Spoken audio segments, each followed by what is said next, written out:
YouTube channel भी topic update में आपका स्वागत है।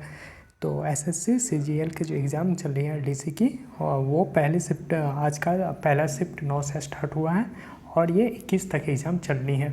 ठीक, आज का पहला शिफ्ट इसमें आज के दिन के 3 शिफ्ट में मतलब पहले शिफ्ट हो गए, तो मैं पहला शिफ्ट का क्वेश्चन लेके आया हूँ। आज के तीनों शिफ्ट हो चुके हैं, तो पहले शिफ्ट का क्वेश्चन हम लोग देख लेंगे। और ये देख लीजिएगा, प्रीवियस ईयर पे काफ़ी फोकस किया गया है और इसमें फुल डिटेल के साथ मैं इसका डिस्कशन करवाऊंगा। तो यहाँ से आप देख लीजिएगा, काफ़ी रिपीट क्वेश्चन होने वाले रहेंगे। जिनके भी बाद में एग्ज़ाम है तो वो अच्छे तरह से इन्हें देख लीजिएगा और नोट्स अपने प्रॉपर तरीके से ये इस टॉपिक से आप लोग नोट्स अगर बनाए हैं तो वहाँ से काफ़ी अच्छे मतलब तरीके से उसको देख लीजिएगा, क्योंकि यहाँ से क्वेश्चन इजी पेपर है। और इस बार क्योंकि 2 एग्ज़ाम है तो इसलिए थोड़ी सी इजी क्वेश्चन आ रही है।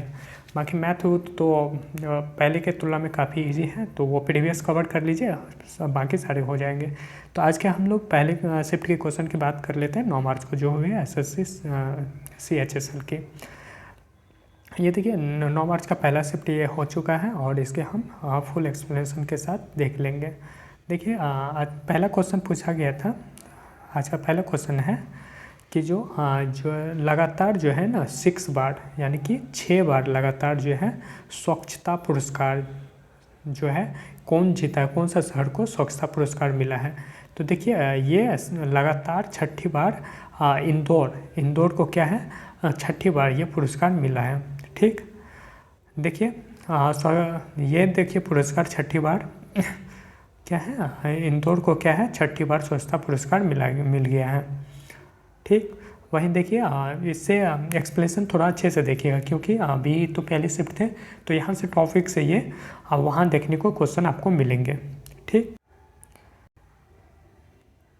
तो देखिए बात कर ले इसके। देखिए 6ठी बार ये इंदौर को मिला है और सबसे स्वच्छ शहर घोषित किया गया।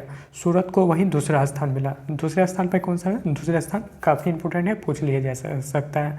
वहीं इसकी बात कर ले 1 लाख से कम आबादी वाले शहरों में महाराष्ट्र के कौन सा महाराष्ट्र के पंचगनी को कौन सा पहले स्थान मिला 1 लाख से कम। वहीं बात कर लेते हैं 1 लाख से अधिक, इंदौर जो है 1 लाख से अधिक वाले शहर में है।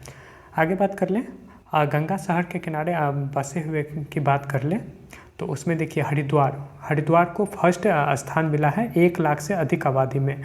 और ये कौन सा है? स्वच्छ गंगा चयनित शहर, यानी कि गंगा के किनारे ये है। ठीक, आगे है वही बात कर ले इसके बाद कौन सा स्थान आ जाता है? इसके बाद है वाराणसी और ऋषिकेश को स्थान हासिल हुआ है इसके बाद। यानी कि 1 लाख से कम के शहरों में किसको मिला है? एक तो हरिद्वार को मिला है, सेकंड स्थान पे वाराणसी और उसके बाद ऋषिकेश है। ठीक, आगे क्वेश्चन है इससे रिलेटेड देख लेते हैं कुछ। ये पुरस्कार कैसी पुरस्कार है और कब से स्टार्ट हुआ था, ये पूछ लिया जाता है। तो देखिए स्वच्छ सर्वेक्षण आज दुनिया का सबसे बड़ा स्वच्छ सर्वेक्षण बन चुका है। ठीक, और यह 2016 में स्टार्ट हुआ था। ये कब स्टार्ट हुआ था? तो 16 में स्टार्ट हुआ था और 73 शहरों में पायलट प्रोजेक्ट के रूप में शुरू किया था। तो ये पूछ लिया जाता है कि पायलट प्रोजेक्ट कब स्टार्ट हुआ था और किससे संबंधित है। तो पायलट प्रोजेक्ट किससे है? तो ये स्वच्छता से संबंधित है। और ये स्टार्ट जब हुआ था तो कितने शहरों में? तो 73 शहरों में स्टार्ट किया गया था।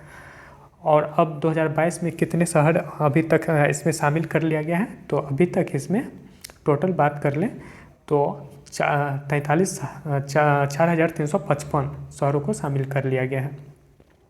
आगे का क्वेश्चन था कनाडा से संबंधित लिया गया, मतलब भारतीय संविधान में कनाडा के संविधान से क्या लिया गया था, ये क्वेश्चन पूछा गया था। तो देखिए हम बात कर लेते हैं कनाडा के संविधान से क्या क्या लिया गया है। ये काफ़ी इंपॉर्टेंट रहने वाला है। ठीक, देखिए कनाडा के संविधान से हम लोग लिए हैं संघात्मक विशेषता, अवशिष्ट शक्तियाँ केंद्र के पास होंगी। केंद्र द्वारा राज्य के राज्यपालों की नियुक्ति और उच्चतम न्यायालय का परामर्श न्यायालय निर्णय जैसी चीज़ों का कर्नाटक के संविधान से लिया गया है। क्या क्या लिया गया है? तो संघात्मक विशेषता लिया गया है, अवशिष्ट शक्तियाँ केंद्र के पास होंगी, केंद्र द्वारा राज्य के राज्यपालों की नियुक्ति और उच्चतम न्यायालय की परामर्श न्याय निर्णय जैसी चीज़ों का कनाडा से लिया गया है। ठीक, आगे बात कर लेते हैं। तो देखिए यहाँ बात कर लेते हैं क्या क्या लिया गया है। देखिए ब्रिटेन बात कर ले, हाँ ब्रिटेन, तो देखिए ब्रिटेन से क्या लिया गया है, काफ़ी बार ये यहाँ से देखने को आपको क्वेश्चन मिल जाएंगे। देखिए ब्रिटेन से लिया गया विधि का शासन लिया गया है, संविधान का शासन लिया गया है, और एकल नागरिकता काफ़ी बार पूछा गया है, तो आप इसे याद कर लीजिएगा। तो एकल नागरिकता कहाँ से लिया गया है, तो ये ब्रिटेन से लिया गया है। और विधि निर्माण प्रक्रिया कहाँ से लिया गया है, तो ये भी ब्रिटेन से लिया गया है। ठीक, भारतीय संविधान में अनुच्छेद 335 अधिनियम से सबसे ज़्यादा लिया गया है। तो ये पूछेगा, तो 1935 का भारत सरकार अधिनियम से बहुत ही ज़्यादा क्या क्या सब जो इम्पोर्टेंट है कुछ वो बात कर लेते हैं। तो संघ तथा राज्यों के बीच शक्तियों का विभाजन, तो संघ तथा राज्यों के बीच का शक्ति का विभाजन 1935 से लिया गया। वहीं राष्ट्रपति की आपातकालीन शक्तियाँ, जो आपातकाल में राष्ट्रपति के पास शक्तियाँ होती हैं, वो भी 1935 से लिया गया है। आगे है अल्पसंख्यक वर्गों के हितों की रक्षा, जो भी संविधान है अल्पसंख्यक वर्गों के हितों की रक्षा करती है, वो भी 1935 से लिया गया है। उच्चतम न्यायालय के निचले स्तर के न्यायालयों पर नियंत्रण, जो भी उच्चतम न्यायालय है वो निचले न्यायालयों पर क्या करता है, अपना नियंत्रण करता है, ये भी 1935 से लिया गया। आगे है केंद्रीय शासन का राज्य के शासन में हस्तक्षेप, जो केंद्र का शासन है उसमें क्या है, राज्य का शासन का हस्तक्षेप, ये भी 1935 से लिया गया है। और व्यवस्थापिका के 2 सदन, ये भी किससे 1935 से लिया गया है। आगे है देखिए स्विट्जरलैंड पूछेगा, स्विट्जरलैंड से क्या लिया गया है, तो देखिए स्विट्जरलैंड से लिया गया है संविधान के सभी सामाजिक नीतियों के संदर्भ में निर्देश तत्वों का उपबंध, तो ये स्विट्जरलैंड से लिया गया है। आगे है संयुक्त राष्ट्र अमेरिका, काफ़ी बार ये अमेरिका से पूछा गया क्वेश्चन है। तो देखिए अमेरिका से क्या क्या लिया गया है, एक प्रस्तावना लिया गया है, मौलिक अधिकार, आप लोग इसे याद रखिएगा, मौलिक अधिकार काफ़ी बार पूछा गया है। मौलिक अधिकार किससे, संयुक्त राष्ट्र अमेरिका से लिया गया है। आगे है स्वतंत्र न्यायपालिका भी किससे लिया गया है, संयुक्त राष्ट्र अमेरिका से। उसके बाद है न्यायिक पुनरीक्षण, ये भी अमेरिका से लिया गया है। आगे सर्वोच्च न्यायालय के मुख्य न्यायाधीश जो होते हैं उसकी पदयुक्ति, मतलब सर्वोच्च न्यायालय के मुख्य न्यायाधीश की पदयुक्ति, ये भी किनसे लिया गया है, तो ये भी लिया गया है आपको अमेरिका से, यूएसए से। आगे है राष्ट्रीय कार्यपालिका का प्रमुख और उपराष्ट्रपति, उप प्रधानमंत्री, उच्च सदन का पदेन अधिकारी होता है, तो ये भी किनसे लिया गया है, तो ये भी यूएसए से लिया गया है। आगे है सोवियत संघ, ये पूछा गया है और ये याद रख लीजिएगा। मौलिक कर्तव्य और प्रस्तावना में न्यायिक आदर्श, ये कहाँ से, तो रूस, भूतपूर्व सोवियत संघ जिसे अब रूस कहते हैं, उससे लिया गया है। आगे है आयरलैंड, तो आयरलैंड से क्या क्या लिया गया है, तो आयरलैंड से देखिए, आयरलैंड से राज्य के नीति निर्देश तत्व काफ़ी बार पूछा गया है। राष्ट्रपति का निर्वाचन जो प्रक्रिया होती है वो भी आयरलैंड से लिया गया है। उच्च सदन के सदस्यों का नामांकन, ये भी कहाँ से, आयरलैंड से लिया गया है। आगे है फ्रांस, तो देखिए फ्रांस से क्या क्या लिया गया है, फ्रांस से बात कर ले, तो फ्रांस से गणतंत्र व्यवस्था और स्वतंत्रता और समानता एवं बंधुत्व का सिद्धांत, ये भी किनसे लिया गया है, फ्रांस से लिया गया।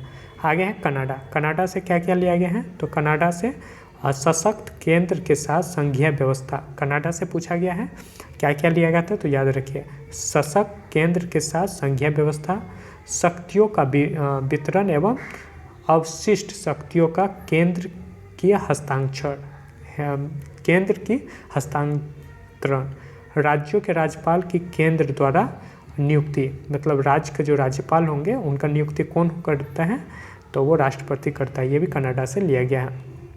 आगे है ऑस्ट्रेलिया, तो ऑस्ट्रेलिया से क्या क्या लिया गया है, देख लीजिए। ऑस्ट्रेलिया से समवर्ती सूची काफ़ी बार पूछा गया है। व्यापार एवं वाणिज्य संबंधी प्रावधान किससे लिया गया है, ऑस्ट्रेलिया से। आपातकालीन उपबंध जो पूछेगा तो ये जर्मनी से लिया गया है। ठीक, जर्मनी से पूछेगा तो 1985 का भारत सरकार अधिनियम जर्मनी से लिया गया है, ये भी याद रखिएगा। आगे है दक्षिण अफ्रीका, तो संविधान संशोधन का प्रावधान किससे है? दक्षिण अफ्रीका से। उस सदन के सदस्यों का निर्वाचन, जो भी उच्च सदन में होते हैं उसमें उसके निर्वाचन जो होंगे वो भी किससे? दक्षिण अफ्रीका से लिए गए हैं। आगे है जापान, तो जापान से क्या क्या लिया गया है? देखिए, जापान से लिया गया विधि द्वारा स्थापित प्रक्रिया, तो विधि कानून के द्वारा जो होता है स्थापित प्रक्रिया, ये जापान से लिया गया है। काफ़ी इंपॉर्टेंट है ये, और आगे जो भी शिफ्ट के एग्जाम होंगे वो उसमें पूछा जाएगा ये ऐसे। आगे क्वेश्चन था यूएसए ओपन। यूएसए ओपन 2022 का विजेता पुरुष एकल का पूछा गया था। तो अल्कराज ये था, कार्लोस अल्कराज, ये कहाँ का? स्पेन के निवासी थे। ठीक, देख लीजिए 2022 में जितने भी ग्रैंड स्लैम और 23 में हुए हैं तो उनके कुछ ये काफ़ी इंपॉर्टेंट रहेगा और ये पूछा जाता है। ठीक, और आगे आपको शिफ्ट में ऐसा मिलेगा। तो देखिए, आपको सबसे पहले देख लें ऑस्ट्रेलियन ओपन अभी 23 का हो गया। सबसे पहले ऑस्ट्रेलियन ओपन होता है साल के शुरुआत में ही, जनवरी में ये हो जाता है। ठीक, तो ऑस्ट्रेलियन ओपन 2023 में ये इस बार कौन जीता है? तो नोवाक जोकोविच, जो सर्बिया के हैं पुरुष एकल में। वही महिला एकल की बात कर लें तो आर्यन सवालेंक, ये बेलारूस की है। आगे है फ्रेंच ओपन 2022 में।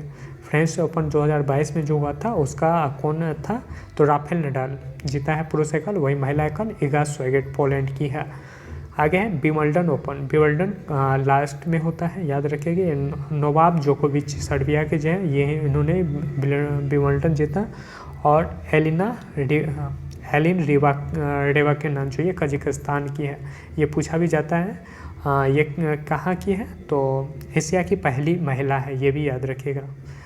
आगे यूएस ओपन 2022 अल्कराज जो है कार्लोस अल्कराज, ये स्पेन का है, यही पूछा गया। और इगा स्विएटेक पोलैंड की थी, जो महिला एकल की। आगे बात कर लें, देखिए ग्रैंड स्लैम की बात कर रहे हैं। सेरेना विलियम्स अमेरिका की हैं जो 22 जीत गई हैं।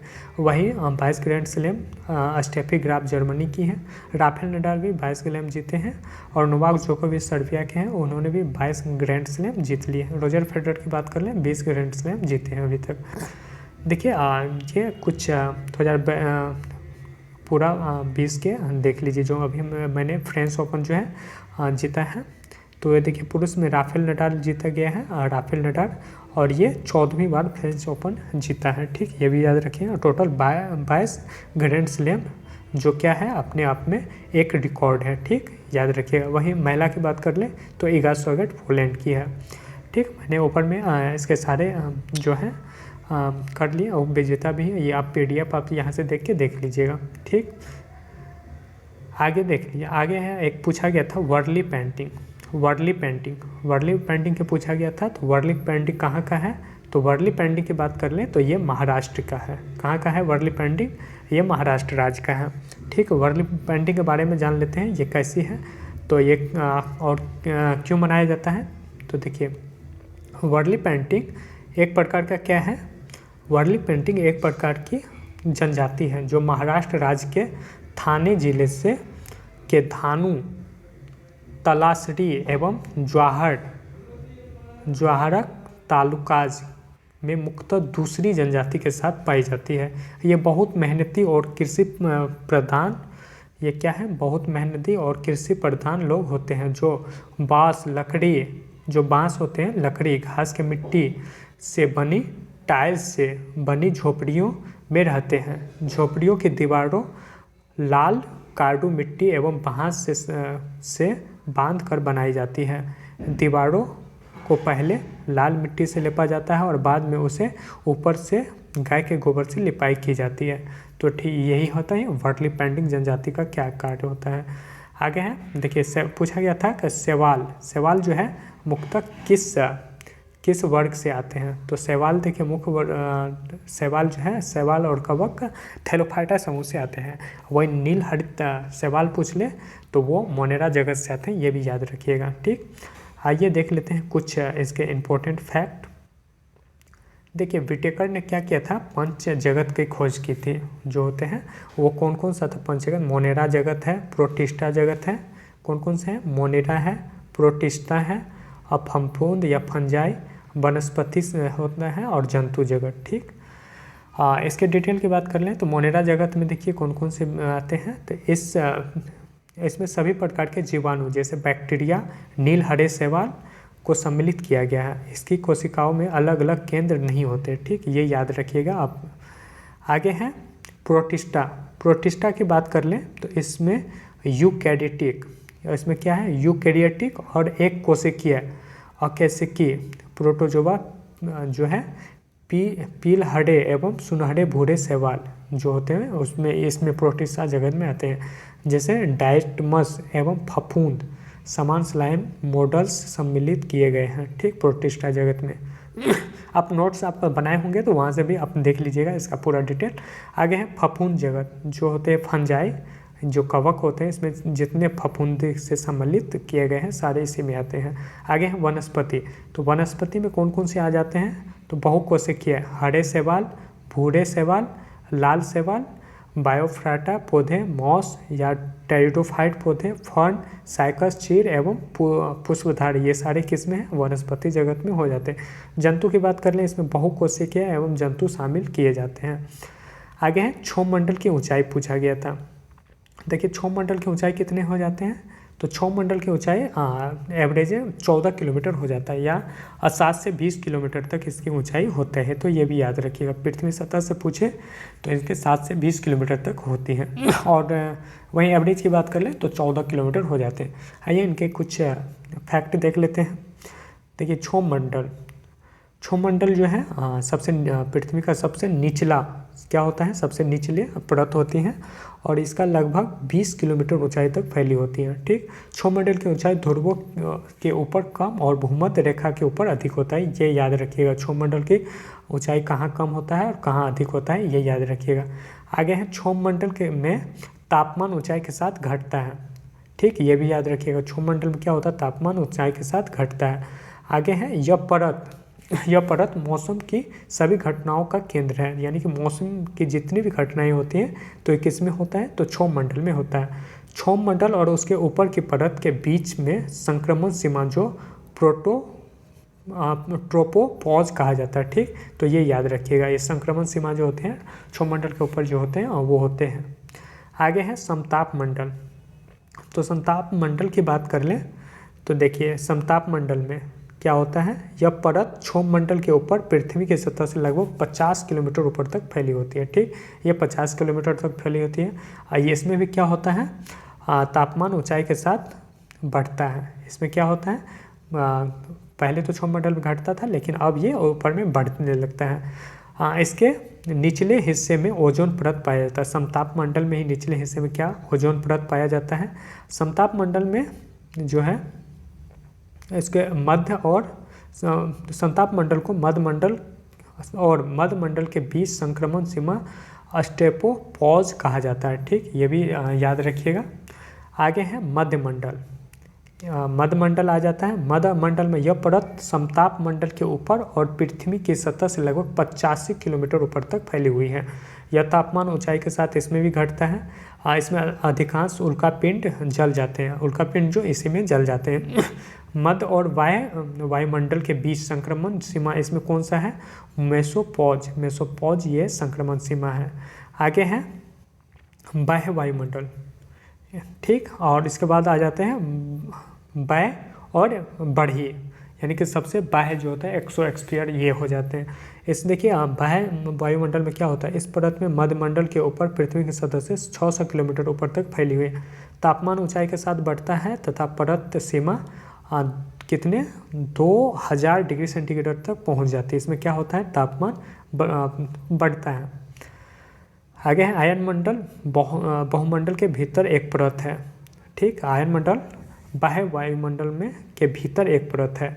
ध्रुवीय ज्योति जो है इस परत में बनती है, ध्रुवीय ज्योति इसी परत में बनती है। आगे है ब्रह्मंडल। ब्रह्मंडल ये परत जो है वायुमंडल के ऊपरी पृथ्वी के ऊपर लगभग 10,000 किलोमीटर तक फैली हुई है। कृत्रिम उपग्रह इस परत में पृथ्वी की परिक्रमा करते हैं। जितने भी उपग्रह हैं इसी अति में रहते हैं, वायुमंडल में ही रहते हैं।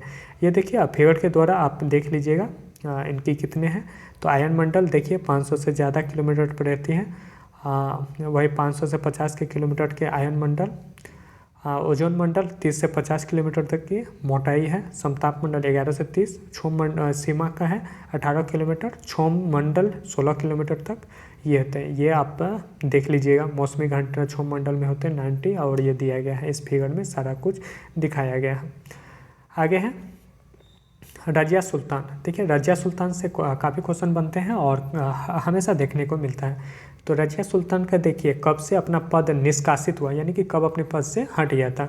तो 1236 में ये अपने राजगद्दी पर बैठा था और 1240 में ये पद से हट गया था। देखिए रजिया सुल्तान के बारे में देख लें तो रजिया सुल्तान का जन्म कब हुआ था। तो रजिया सुल्तान का जन्म 1205 ईस्वी में हुआ था और इसका उपनाम क्या है, रजिया सुल्तान। ठीक, 1236 से 40 तक काल था इसका, जो राजगद्दी पर बैठा था। ये भारत की प्रथम महिला शासिका है। ठीक, और शम-उद-दीन इल्तुतमिश की पुत्री थी। इसका नाम भी है शम-उल-दीन। ये किनकी बेटी थी, ये पूछा गया था। रजिया सुल्तान किसकी बेटी थी, तो इल्तुतमिश की ये बेटी थी। आगे है खेरा। ये पूछा गया था खेरा सत्याग्रह। खेरा सत्याग्रह कब हुआ था, तो ये देखिए खेरा सत्याग्रह 22 मार्च से 5 जून 1918 को ये खेरा विद्रोह हुआ था।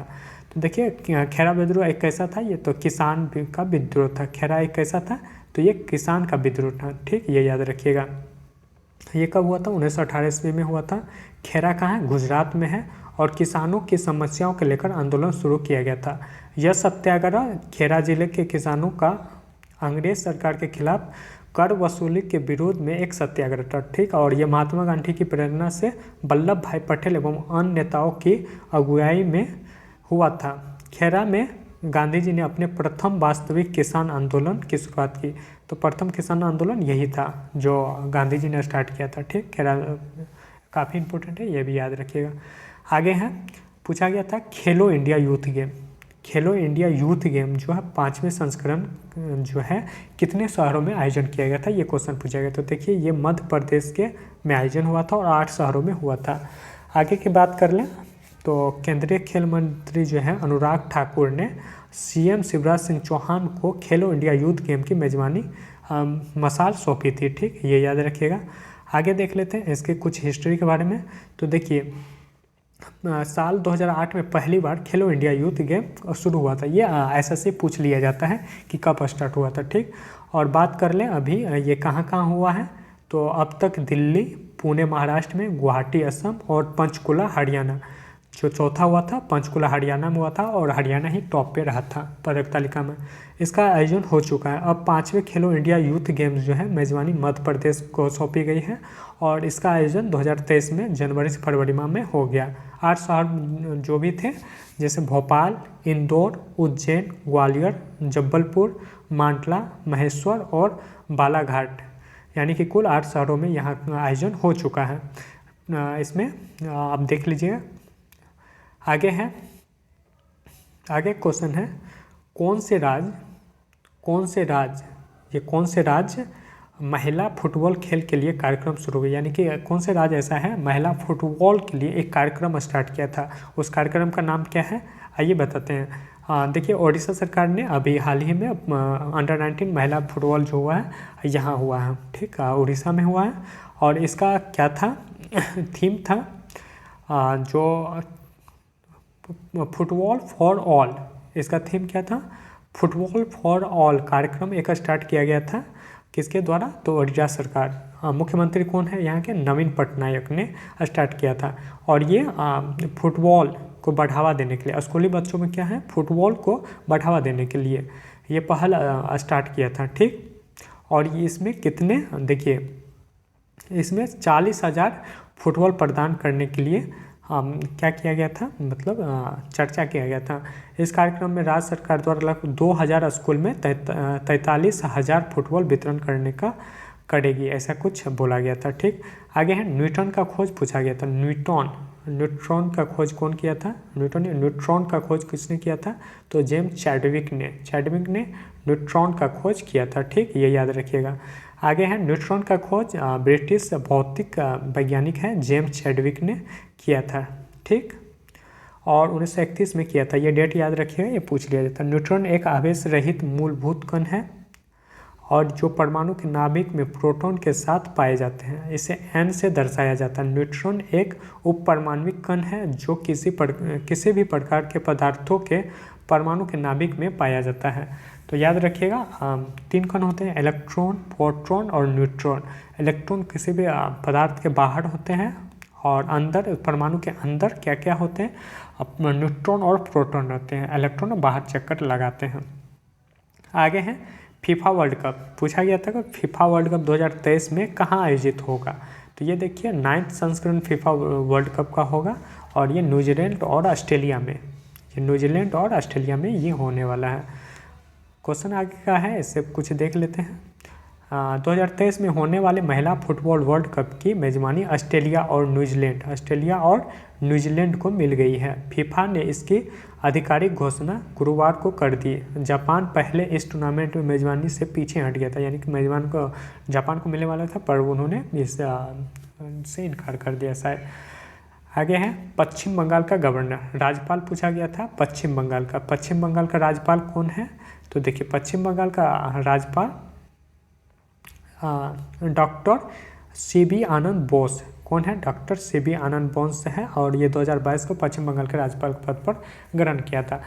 जैसे जो अभी उपराज्यपाल हैं वो बंगाल के गवर्नर थे, वो हट के अभी आपके राष्ट्रपति उपराष्ट्रपति बने, तो उसके स्थान पर ये वहाँ के गवर्नर बन गए। ठीक, आगे बात कर लेते हैं। अभी चेंज हुआ है हाल ही में, 13 नए उपराज्यपाल बन गए हैं। ठीक, और ये काफ़ी इंपॉर्टेंट रहने वाला है। तो आइए एक नज़र से इसको हम देख लेते हैं। देखिए बात कर ले अरुणाचल प्रदेश। तो अरुणाचल प्रदेश का कौन सा बनने वाला है।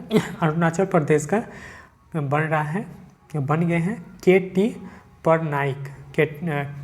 पटनायक अरुणाचल प्रदेश का राज्यपाल बन चुका है। ठीक, आगे है लक्ष्मण आचार्य कहाँ के हैं, तो सिक्किम के। लक्ष्मण आचार्य कहाँ के बन गए हैं, तो सिक्किम के राज्यपाल, न्यू राज्यपाल लक्ष्मण आचार्य बने हैं।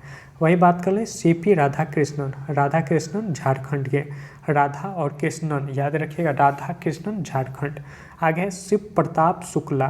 तो देखिए शिव से याद रखिएगा सबसे ज़्यादा हिमाचल प्रदेश में ही पहाड़ है, तो शिव कहाँ रहते हैं, तो पहाड़ पर रहते हैं, तो शिव प्रताप शुक्ल हिमाचल प्रदेश में हो जाएंगे। आगे हैं गुलाब चंद कटारिया। तो गुलाब चंद कटारिया ये कहाँ के हैं, असम के। असम से याद रखिएगा गुलाब चंद कटारिया। आगे है एम अब्दुल्ला नज़ीर आंध्र प्रदेश के। बीबी हरिश्चंद्र कहाँ के हैं, तो छत्तीसगढ़ के राज्य के हैं। छत्तीसगढ़ राज्य के कौन है, तो बीबी हरिश्चंद्र। आगे है अनसुईया उइके कौन है, मणिपुर के राज्यपाल बने हैं। आगे हैं एल गणेशन। तो एल गणेशन कहाँ के हैं, नागालैंड के। ये याद रखिएगा, एल गणेशन नागालैंड के। पी चौहान की बात कर लें तो ये मेघालय के हैं। पी चौहान कहाँ के बने हैं, तो पी चौहान मेघालय के बने हैं। ठीक, आगे हैं राजेंद्र व अलंकर। तो देखिए राजेंद्र प्रसाद से याद रखिएगा, राजेंद्र प्रसाद बिहार के राष्ट्रपति थे, जो बिहार में इनका जन्मभूमि था, तो वही इसी से याद रखिएगा, राजेंद्र व अलंकर बिहार के गवर्नर बन गए हैं। रमेश बैस कहाँ के हैं, तो महाराष्ट्र के रमेश बैस बने। बी डी मिश्रा की बात कर लें, LG जो है लद्दाख के उपराज्यपाल। ठीक, ये सारे अभी हाल ही में चेंज हुए हैं, तो ये काफ़ी इंपॉर्टेंट रहने वाला है। एक देखिए काफ़ी प्रचलित ये मोढेरा गांव है, इससे क्वेश्चन पूछा गया था कि सौर संचालित जो मोढेरा गांव है वो कहाँ, किस स्टेट में है। तो देखिए ये गुजरात राज्य में स्थित है। और मोढेरा गांव जो है देश का पहला ऐसा गांव है जहाँ 24 घंटे सोलर से बिजली पैदा की जाती है। तो सोलर एनर्जी में सबसे यानी कि 24 घंटे यानी कि पूर्णतः सौर एनर्जी पर संचालित गांव मोढेरा गांव बन चुका है। इसके बारे में कुछ हिस्ट्री देख लेते हैं। यहाँ काफ़ी प्रसिद्ध मंदिर भी है जो पूछा जाता है। तो देखिए मोढेरा सूर्य मंदिर गुजरात के मेहसान जिले में है। कहाँ है, मेहसान जिले में मोढेरा नामक गाँव, जो पुष्पावती नदी के किनारे प्रतिष्ठित है, यानी कि स्थित है। किस नदी के कारण, पुष्पावती नदी के कारण। देखिए यह स्थान पाटन से 30 किलोमीटर दक्षिण में स्थित है। ठीक, यह सूर्य मंदिर भारतवर्ष में विलक्षण स्थापत्य एवं शिल्पकला का बेजोड़ उदाहरण है। तो यही भी याद रखिएगा। आगे पूछा गया था शेर ए बिहार। शेर ए बिहार पूछा गया था, किसका उपनाम है, किसे नाम दिया जाता है? तो राखल राम लखन सिंह यादव आरा बिहार के हैं। इनको हम क्या शेर ए बिहार के नाम से जाने जाते हैं। ये क्या थे? ये भारतीय राजनीतिज्ञ थे, ये भी याद रखिएगा। आगे है राष्ट्रपति शासन। देखिए अनुच्छेद पूछा गया था, आर्टिकल। राष्ट्रपति शासन के लिए कौन कौन से अनुच्छेद हैं? तो आप लोग को पता होगा राष्ट्रपति शासन के लिए अनुच्छेद कौन कौन से हैं। राष्ट्रपति शासन के लिए देखिए 3 धाराएं हैं। कौन कौन सा है? एक है 352 के तहत युद्ध एवं विदेश, यानी कि जब युद्ध और विदेशी आक्रमण होगा तो इस स्थिति में 352 के तहत राष्ट्रीय आपातकाल लगाया जा सकता है। एक है 360 के तहत आर्थिक आपातकाल लगाया जा सकता है, और ये जब भी लगता है तो कितने, देखिए अधिकतम 6 महीनों तक लगाया जा सकता है। राष्ट्रपति शासन अधिकतम 6 महीने या 1 साल की होती है, यानी कि 6 महीने कर करके बढ़ाया जाता है। और एक और है आंतरिक अशांति 356 में, आर्टिकल 3 याद रखिएगा। आगे देख लेते हैं कर्क रेखा। कर्क रेखा से पूछा गया था कि कर्क रेखा भारत के कितने राज्यों से होकर गुजरती है? तो ये 8 राज्यों से होकर गुजरती है। ठीक, भारत के 8 राज्यों से गुजरती है। ये क्रम भी पूछ लेता है तो याद रखिएगा। देखिए वो 8 राज्य देख लेते हैं। भारत के 8 राज्य कौन कौन से हैं? ट्रॉपिक ऑफ कैंसर, सारे देश भी, उत्तरी अक्षांश भी कहा जाता है। देखिए भारत कर्क रेखा भारत के 8 राज्यों से गुजरती है। सबसे पहले गुजरात, उसके बाद राजस्थान, मध्य प्रदेश, छत्तीसगढ़, झारखंड, पश्चिम बंगाल, त्रिपुरा और मिजोरम। इससे आपको दिया जा रहा है, क्वेश्चन में दिया गया था 4 नाम ऑप्शन में दिए गए थे और किस स्टेट से नहीं। तो आपको छत्तीसगढ़, इसमें बिहार दे दिया जाएगा, उड़ीसा दे दिया जाएगा। तो ये दोनों याद रखिएगा, कभी नहीं होता है। आगे इधर त्रिपुरा, मिजोरम, एक मेघालय ऑप्शन में ऐसे करके दिया जाता है। याद रखिएगा आप 8 स्टेट। एक क्वेश्चन पूछा गया था कर्नाटक शैली। कर्नाटक शैली से एक क्वेश्चन था। ठीक, कर्नाटक शैली से पूछा गया था। अब क्या क्वेश्चन था ये तो मुझे एग्जैक्ट पता नहीं। आगे उसके बारे में देख लेते हैं, कर्नाटक शैली के बारे में कुछ इंपॉर्टेंट। देखिए कर्नाटक शैली में रागों का गायन अधिक तेज से होता है। क्या होता है? कर्नाटक शैली की बात कर लेते हैं। तो देखिए ये क्या है? ये जो है रागों का गायन अधिक तेज और हिंदुस्तानी शैली की तुलना में कम समय का होता है। इसमें क्या होता है? रागों का गायन अधिक तेज और हिंदुस्तानी शैली की तुलना में कम समय का होता है। इसके देख लेते हैं। त्यागराज हो गए, मधु स्वामी दीक्षितार और श्याम शास्त्री को कर्नाटक शैली के लिए त्रिमूर्ति कहा जाता है। तो ये नाम याद रख लीजिएगा, कौन कौन सा त्रिमूर्ति कैसे? त्यागराज, मुथुस्वामी दीक्षितार और श्याम शास्त्री को त्रिमूर्ति कहा जाता है कर्नाटक शैली का। जबकि पुरंदर दास को अक्सर कर्नाटक शैली के पिता कहा जाता है। तो कर्नाटक शैली का पिता पूछे तो पुरंदर दास को कहा जाता है। अक्सर कर्नाटक शैली का पिता कहा जाता है। कर्नाटक शैली के विषय में पूजा अर्चना, मंदिरों का वर्णन, दार्शनिक चिंतन, नायिका वर्णन और देशभक्ति शामिल है। तो इसमें क्या क्या है? पूजा अर्चना, मंत्रों का वर्णन, दार्शनिक चिंतन, नायिका का वर्णन और देशभक्ति इसमें शामिल है कर्नाटक शैली में। ठीक है, आगे है देखिए। एक पूछा गया था एक्सेल फॉर माइक्रोसॉफ्ट 365 विंडो को क्लोज करने के लिए कौन सा बटन होता है? तो इसके अल्ट के साथ अल्ट के साथ +W का यूज करते हैं, ये ऑप्शन था। आगे कुछ शॉर्टकट की देख लेते हैं। तो देखिए ये काफ़ी बार पूछा गया ये सब है। तो कंट्रोल+C से क्या होता है? कॉपी करेंगे। कट करने के कंट्रोल+X, कंट्रोल+V पेस्ट कर देंगे। जैसे आप पहले कट करते हैं तो उसके बाद पेस्ट करने के लिए यानी दिखाने के लिए कंट्रोल+V करते हैं। वही मिनिमाइज विंडो को F11 से करते हैं और विंडो लोगो की जो है प्लस अप एरो करेंगे। तो आगे है ओपन टास्क व्यू। जो भी ओपन टास्क व्यू देखने के लिए विंडो लोगो प्लस टैब की को एक साथ प्रेस करेंगे। आगे है display and hide the desktop. तो इसको display and hide the desktop करने के लिए विंडो लोगो प्लस D की को करेंगे। Switch between open app. अगर दूसरे ऐप को स्विच करना है तो अल्ट प्लस टैप करेंगे। आगे है operation open the quick link in menu, तो विंडो लोगो की प्लस एक्स को करेंगे, ये देख लीजिएगा। आगे है धीनीधर पहाड़ियाँ, कहाँ का मतलब धीनीधार पहाड़ियाँ, ये पहाड़ियाँ था तो ये कहाँ का है, धीनीधार पहाड़ियाँ कहाँ है, तो ये देखिए कुछ गुजरात के कच्छ में ये स्थित है ये पहाड़ियाँ, ठीक। आगे है सिंगल, कुछ क्वेश्चन थे जिसके आंसर आप लोग देख लीजिएगा। एक क्वेश्चन कंफर्म मुझे नहीं पता चला, सिग्नल मजबूत के लिए उपकरण, इस तरह का कुछ क्वेश्चन था। एक क्वेश्चन था किसी फॉर्म का मूल वर्धित वितरण कैसे किया जाता है, ये भी एक क्वेश्चन था, इसका देख लीजिएगा आप। एक था कि जो प्रेशर अल्टीट्यूड रिलेटेड, तो ये क्या होता है, देखिए आप ऊंचाई के साथ क्या होता है, दाब घटते जाता है, तो इस तरह का क्वेश्चन था। ऊंचाई बढ़ेगा तो दाब क्या होगा, घटेगा, तो इससे कुछ रिलेटेड क्वेश्चन था। एक पूछा गया था बेस्ट फिल्म अवार्ड, और ये कौन से मूवी कौन सा अवार्ड पूछा गया था ये पता नहीं, आइए देख लेते हैं। नई दिल्ली में शुक्रवार 2020 को क्या किया गया, एक घोषणा किया गया कि 68वें राष्ट्रीय फिल्म पुरस्कार में तमिल भाषा के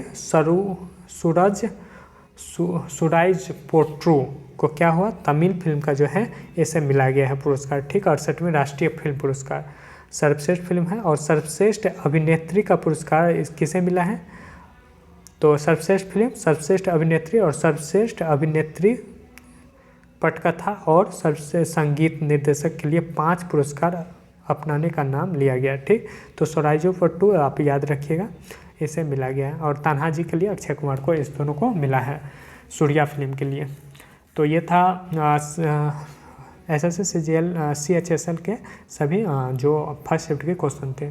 कमेंट करके बताइएगा और कौन से इसमें क्वेश्चन छूटे हैं, और पेपर तो इजी ही आ रहे हैं, तो ऐसे अनुसार आप प्रीवियस ईयर पर ज़्यादा फोकस करें और यहाँ से क्वेश्चन देख के और ज़्यादा आप दिमाग इधर उधर नहीं लगाएं, अपने नोट्स को प्रॉपर से देखें और जितने हो सके अपना नोट्स देखें और प्रीवियस ईयर क्वेश्चन लगाएं। थैंक यू, मिलते हैं नेक्स्ट वीडियो में। अगर अच्छा लगे तो लाइक और सब्सक्राइब जरूर कर लीजिएगा और कमेंट करके ज़रूर बताइएगा कैसा लगा वीडियो। Thank you.